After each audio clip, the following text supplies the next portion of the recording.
The Immaterium, the Empyrean, the Sea of Souls, the dimension of unreality that underlies all of real space, is a psychic mirror.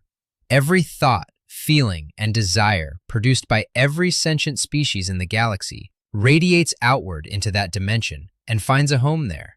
When an emotion grows strong enough or widespread enough across enough minds, across enough millennia, that energy collects in the warp. It compounds, and eventually it gains consciousness. Canonical lore states this mechanism explicitly. Every chaos god was created and is sustained by the emotions and collective desires of every sentient being in the material universe. When a feeling becomes embodied across enough minds, it crystallizes into one of the sentient inhabitants of the warp. The Ruinous Powers aren't invaders from outside reality. They emerged from mortal consciousness, reflected back into itself. Every fear, every ambition, every moment of love or cruelty or grief or hope that a mortal mind has ever produced, collected in the Immaterium until it became something that can think, want, and act. The Warhammer 40,000 Fandom Wiki aggregates established Games Workshop lore this way. The Chaos Gods were born, vast psychic presences made of the fantasies and horrors of mortals. Another passage, preserved in multiple lore aggregators, is more precise still. These warp entities are created and sustained by the emotions and collective desires of every sentient being of the material universe. And when an emotion or belief in real space grows strong or widespread enough, it becomes embodied as one of the sentient denizens of the warp. Every chaos god carries, somewhere inside their howling enormity, the uncorrupted version of the emotion that built them. What the feeling was before it curdled. That is the thesis. Nurgle makes the case most clearly, so we start there, and we spend the most time there, because the argument earns its conclusions one specific detail at a time. The standard reading of Nurgle stops at the obvious layer: god of disease, decay, death, pestilence, patron of the death guard, lord of the garden where everything rots. The Inquisition finds that reading satisfyingly complete. But the established lore sitting in the same codexes and sourcebooks the Inquisition relies on refuses to let it rest there. Nurgle is the god of death and decay. He is also, canonically, simultaneously, as two faces of the same process, the god of rebirth. Decay is explicitly described as one part of the cycle of life, without which no new life could grow. His domain is life and death together, not one in spite of the other. The Warhammer lore characterizes this dual domain not as a paradox to be resolved, but as the correct description of what Nurgle actually is. Decay is the mechanism by which matter returns to the system that produces new life. Every forest floor is this process at work. Every organism that breaks down organic material and makes the components available again is Nurgle's domain, operating at the scale of individual organisms. He didn't create death to end things. He runs the system that makes life continuous across the cycle. His power base reflects that duality exactly. The fear of inevitable death and disease generates warp energy that flows into Nurgle. That much is visible on the surface. But the lore adds a second input, the response to that fear.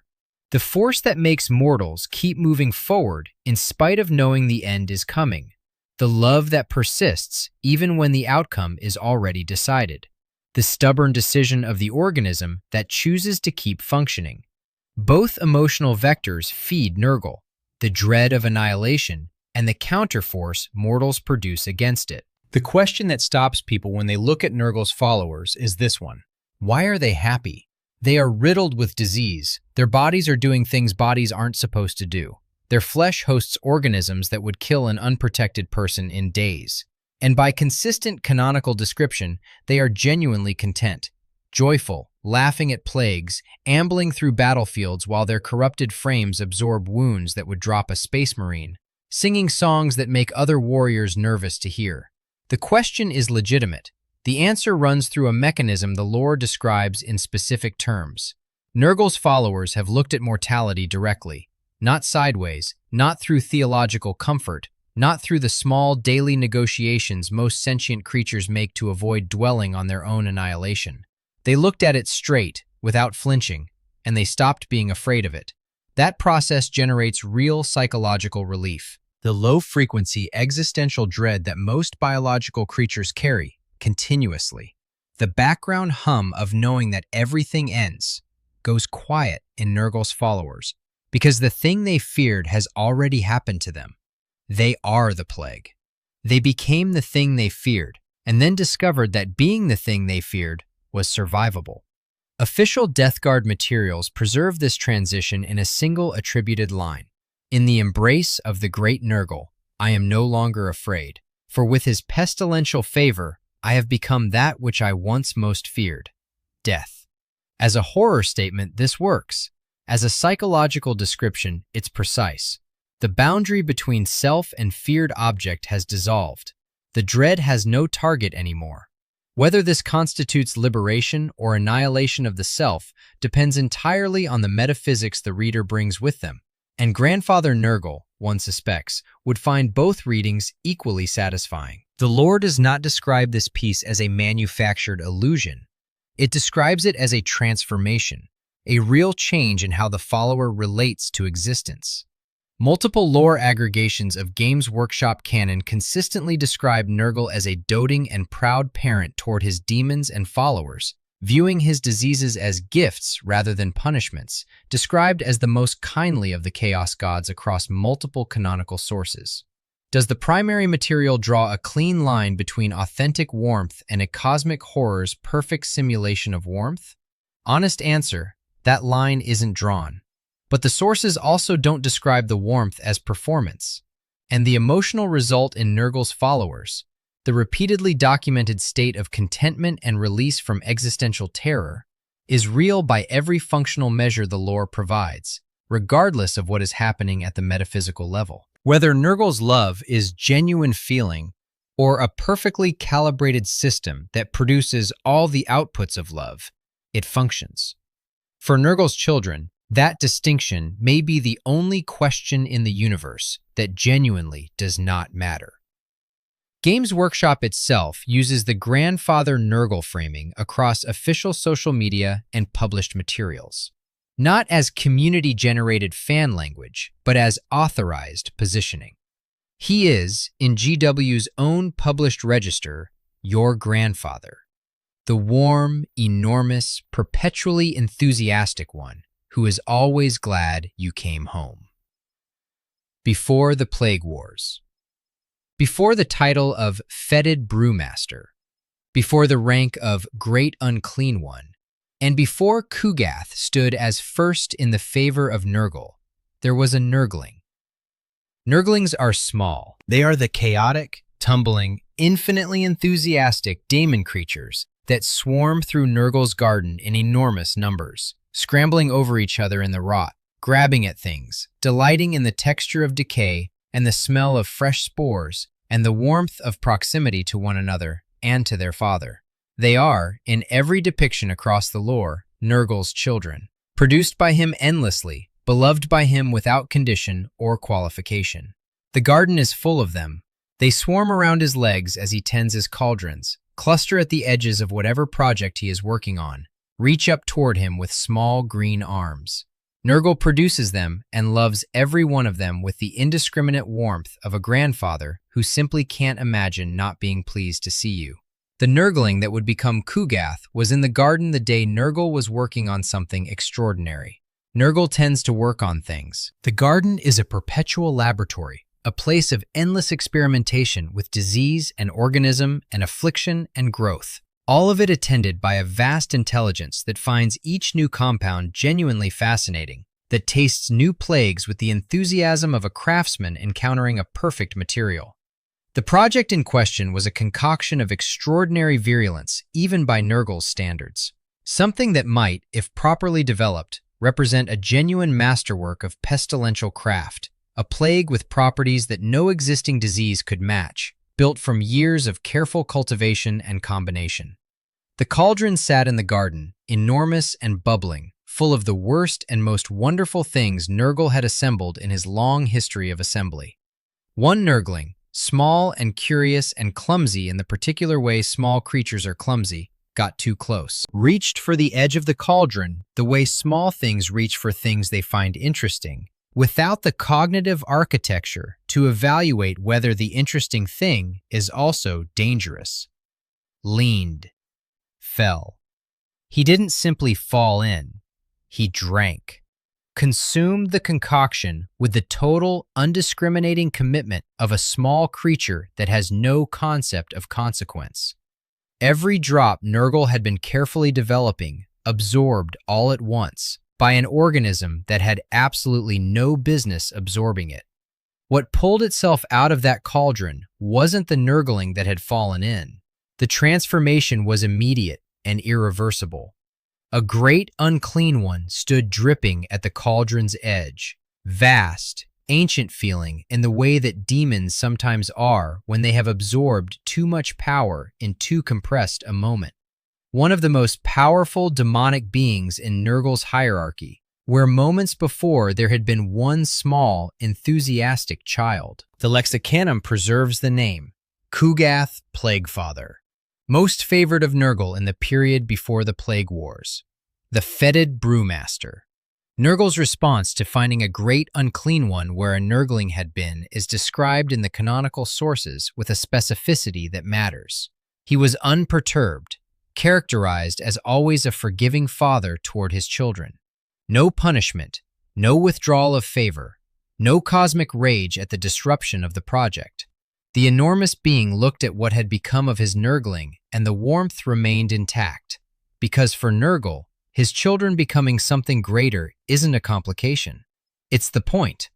Kugath couldn't see it that way.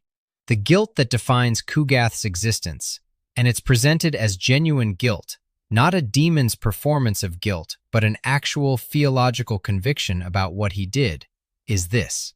By consuming the plague Nurgle was developing, he absorbed it before it was complete, before Nurgle could deploy it, before whatever purpose Nurgle had for it could be realized.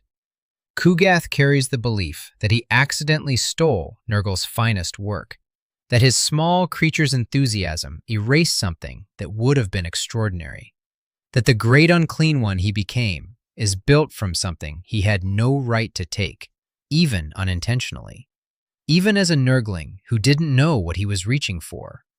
The sources describe Kugath as the Fetid Brewmaster, not as an honorific, but as a functional title. It names what he does, because what he does is everything.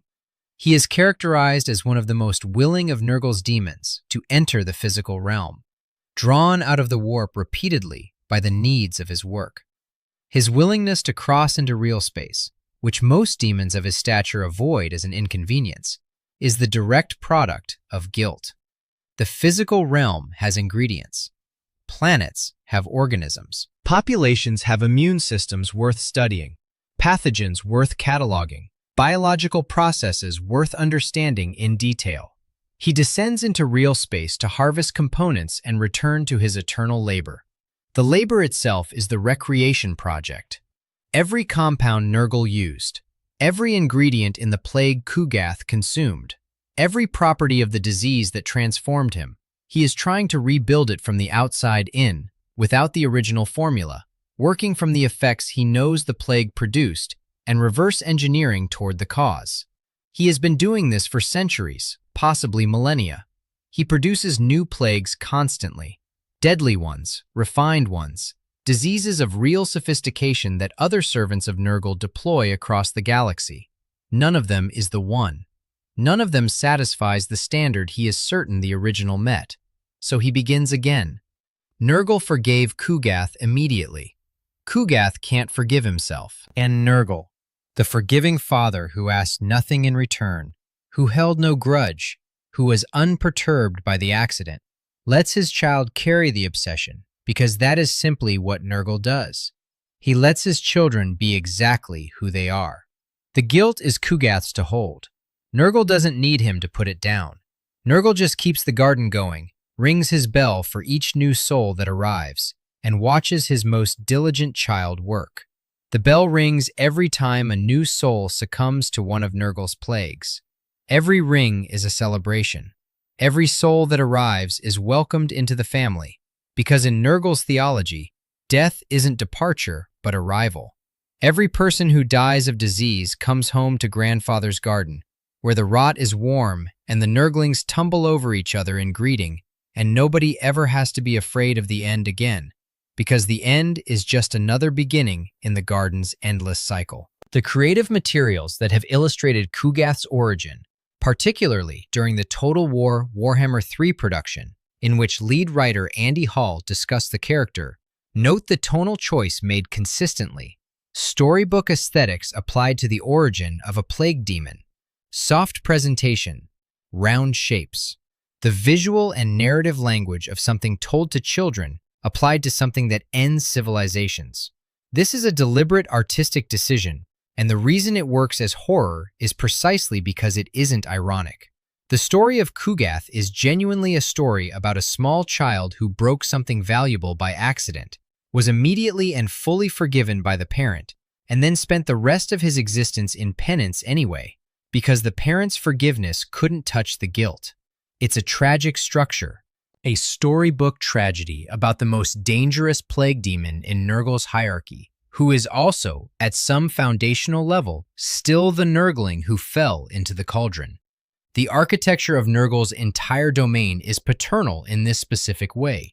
He cultivates, he nurtures, he gifts, he celebrates. He forgives without conditions and without keeping accounts. His followers are freed from existential terror, not through deception, but through a transformation that the lore describes as real, and the price is becoming a plague. The warmth is genuine. The rot is also genuine. Both are true simultaneously, without resolution, forever.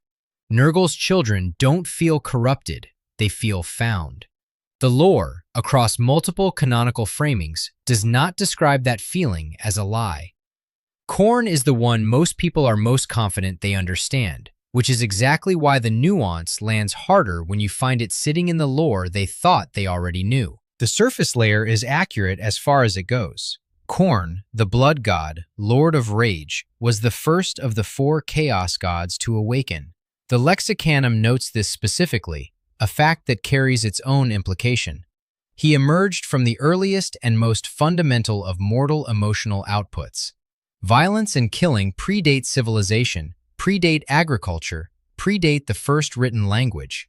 Whatever mortal experience built Khorne, it began building before humanity had cities, before the species had words for what it was feeling.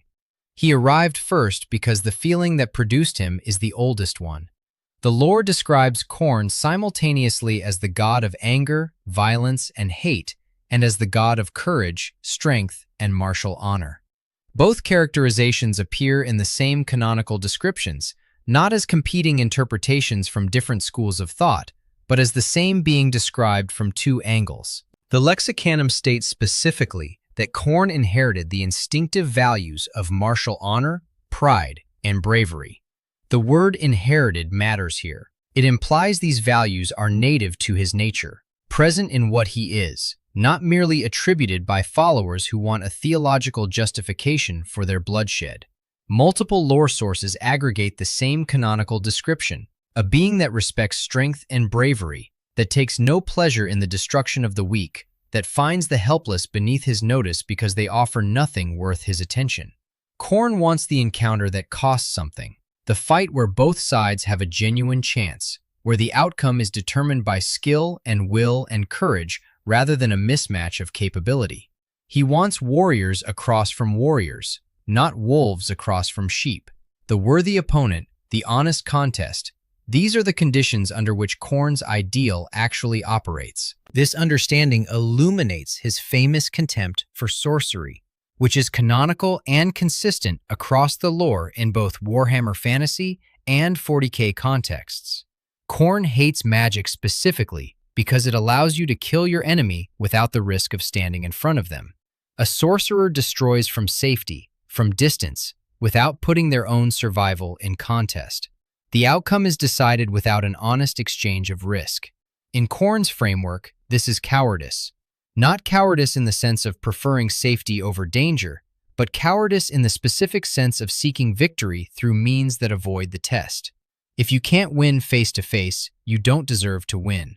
The only blood that matters to Khorne, at the level of his foundational values, is blood from an honest fight. Multiple lore aggregations describe his followers, at the canonical ideal, as highly disciplined soldiers rather than simply maddened berserkers, noting that interpersonal conflicts among Khorne's warriors are resolved through honor duels rather than unregulated slaughter, and that cowardice, not bloodlust, is the genuine offense in his hierarchy. The berserker is what the code looks like when it collapses under its own amplified intensity, when the demand for the worthy fight becomes impossible to satisfy at the pace chaos requires. When 10,000 years of warfare have made the standard of worthiness impossible to maintain, then the code breaks down into something that just needs the blood to keep flowing. Because the code has been running at chaotic intensity for so long, it has forgotten what it was originally about. The honor is still in the foundation. It has been screaming under 10 millennia of blood. Something built Khorne before the Skull Throne and the eternal howling rage. The concentrated emotional output of every warrior who stood their ground when running was the smarter choice. Who met the challenge because the challenge was worthy. Who understood strength and bravery as values worth having, rather than just instrumentally useful for survival. Valor absolutized past every constraint that made it functional becomes the endless blood tithe. Courage, amplified through chaotic intensification, becomes the berserker's refusal to ever stop. The transitions aren't logical. Chaos does not traffic in logic. It traffics in intensity, taking the seed of an emotion and turning the magnitude up until the original shape of the feeling is visible only if you know to look for it. Tzeentch becomes legible once you stop starting with the mutations and the pink horrors and the geometry of his demons that eyes slide off of. Start instead with the canonical statement of his origin, preserved in the lexicanum from established lore. Tzeentch was created and is sustained by the desire for change that is an essential part of nearly all mortal life. Almost all species are aware of the concept of a better tomorrow. That sentence does significant work. The desire for change, the concept of a better tomorrow. This is hope, pure, uncomplicated, fundamentally mortal hope. The refusal to accept that today is as good as it gets, the belief that tomorrow could be different, the drive towards something better than the current situation, which is the engine behind nearly every meaningful thing any sentient species has ever built. Every student who stayed up too late studying because the world without that knowledge felt smaller fed Tzeentchian energy into the warp.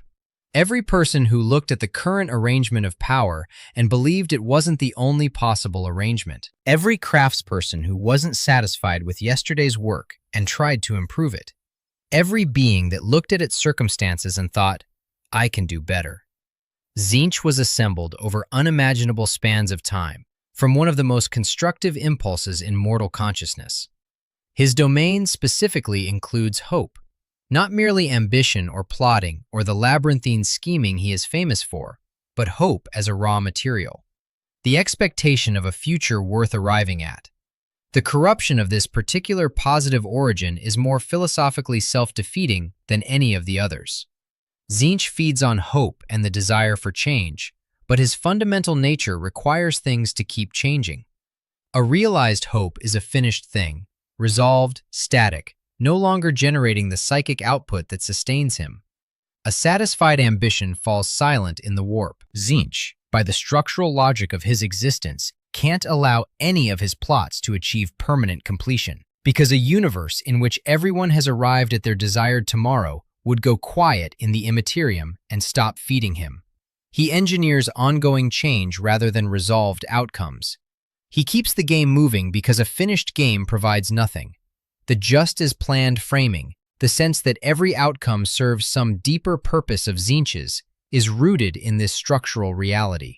His schemes aren't directed toward specific destinations. They are directed toward the continuation of change itself, which means victory and defeat serve the same function.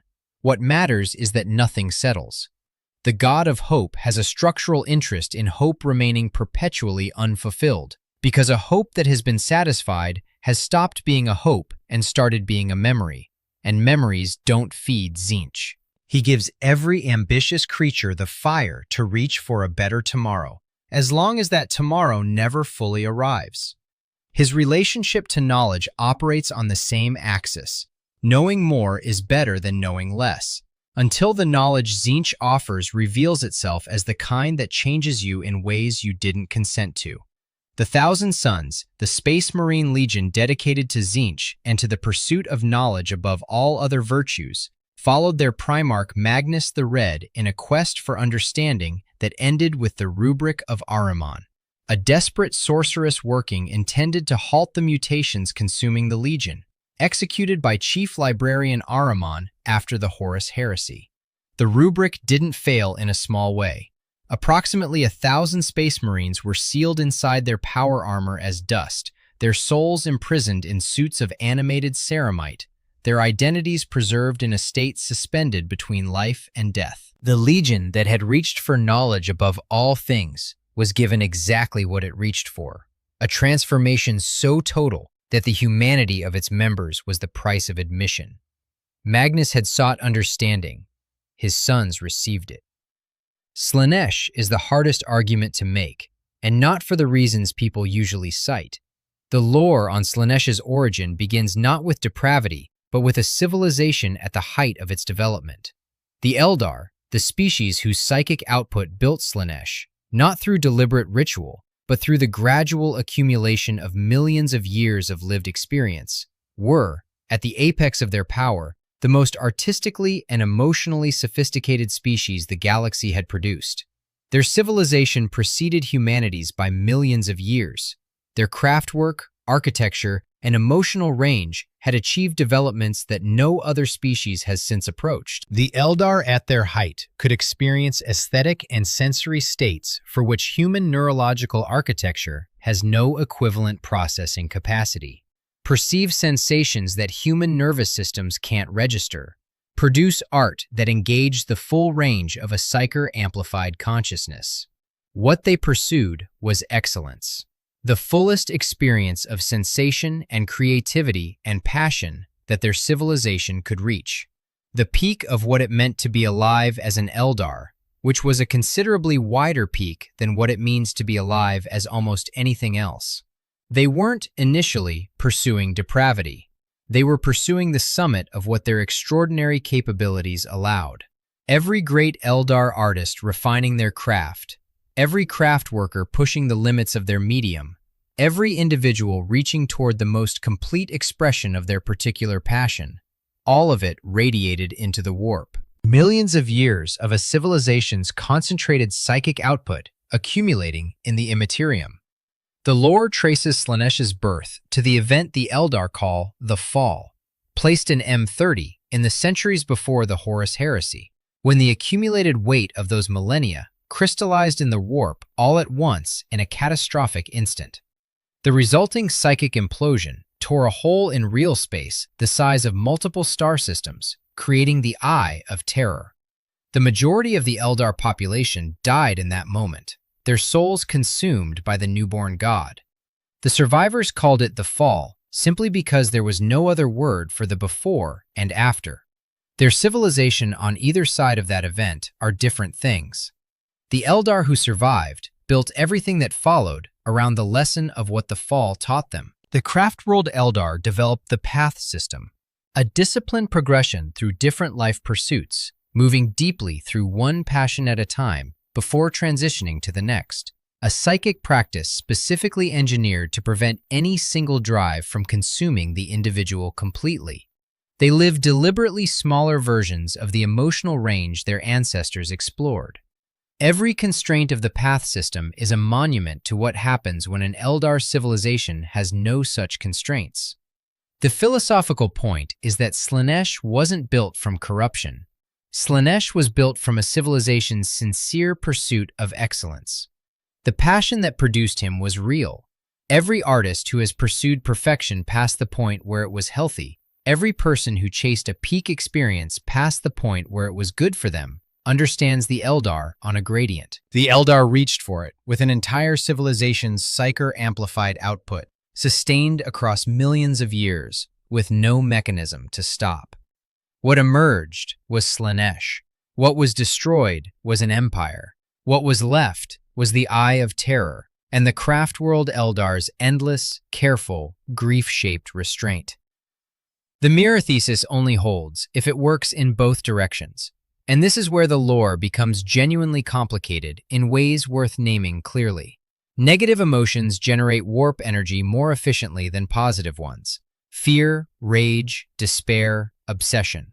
High-intensity states that pump concentrated energy into the Immaterium in large quantities. Hope and love and contentment are real emotional outputs, but they tend to be lower-intensity registers for most beings in most moments. The warp, as the lore notes, responds more powerfully to the dark frequencies. The Chaos Gods exist at the scale they do, partly because the emotional history of this galaxy has been predominantly dark. Species after species torn apart by war and loss and fear across spans of time that make human history look like an afternoon. But the positive frequencies also go into the warp, and the lore provides a category of entity that appears to be what positive emotional crystallization produces.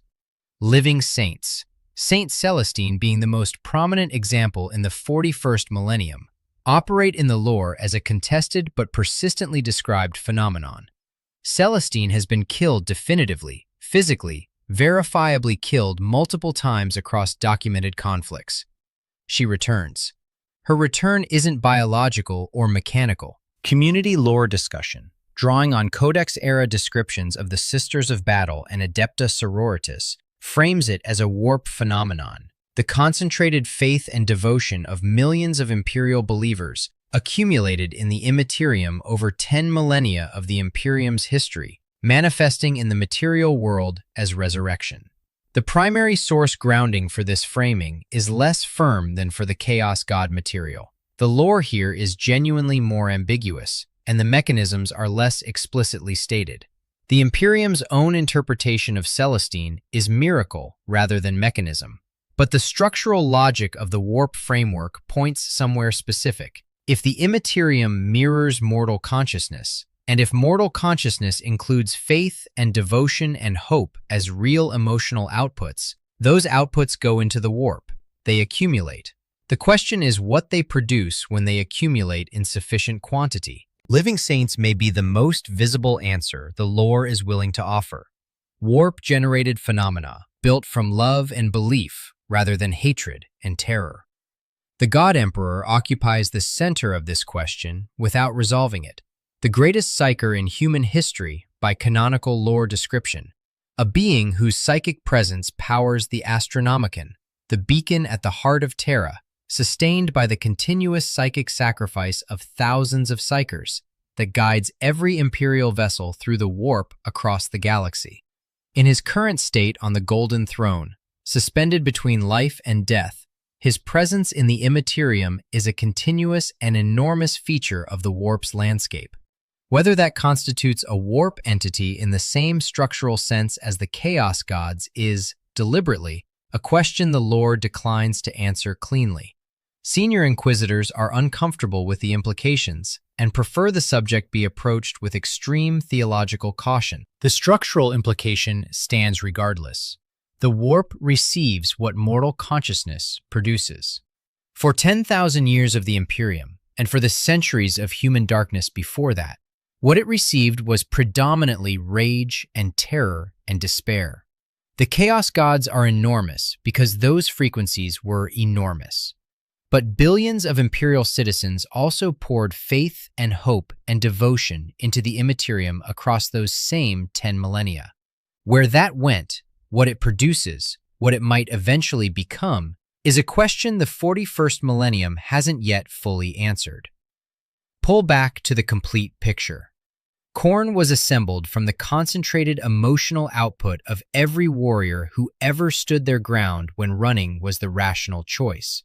who met the challenge because the challenge was worthy, who understood strength and bravery as values rather than mere survival tools. Valor absolutized past every constraint becomes an insistence on blood that never stops. The honor is still in the foundation of what he is. The edifice built on top of it's enormous, howling, and drenched in 10,000 years of amplified intensity, but the foundation hasn't changed. It simply can't be heard from here. Tzeentch crystallized from hope and the desire for a better tomorrow, from every mortal creature that has ever looked at its circumstances and decided the next arrangement could be an improvement. He requires hope to exist. He also requires hope to remain permanently unfulfilled, or it stops feeding him. The god of hope sustains the fire without ever allowing it to become warmth. He gives every ambitious creature the drive to reach for tomorrow, as long as tomorrow never quite arrives. Slaanesh precipitated from an entire civilization's genuine pursuit of excellence, from the Eldar's sincere reach toward the summit of their extraordinary capabilities, sustained across millions of years until the accumulated psychic weight in the Immaterium passed a threshold that couldn't be undone. The fall created the Eye of Terror and consumed most of an ancient species in a single instant. The passion was real. So was what it built. So is what remains. Nurgle. Nurgle was built from the love that persists in the face of ending. From every mortal that has ever known it was going to die and kept going anyway. From every person who sat with something they loved while it was sick, or held the hand of something that was leaving, or carried the weight of mortality without letting it stop them entirely. The tenderness inside Nurgle's domain is structural. It's what he is made from. His followers are freed from existential terror through a transformation the lore describes as real, at the price of becoming a plague. The warmth is genuine. The rot is genuine. Both are true, inseparably, without resolution, forever. Kugoth was forgiven immediately by a father who held nothing back. The Nurglings are beloved without condition or account. The bell rings for every soul that comes home. The Chaos Gods aren't pure evil any more than a mirror is evil. They are reflections, amplified, crystallized, made conscious and hungry and vast, of what mortal consciousness has produced over the long span of this galaxy's history. The warp does not invent the feelings it amplifies. It finds them already present in every mortal mind that has ever existed, and turns the magnitude up past every boundary that made the original feeling functional, until what was once a comprehensible human experience has become something divine and devouring. Nurgle's love is real enough to free people from the deepest terror biological creatures carry.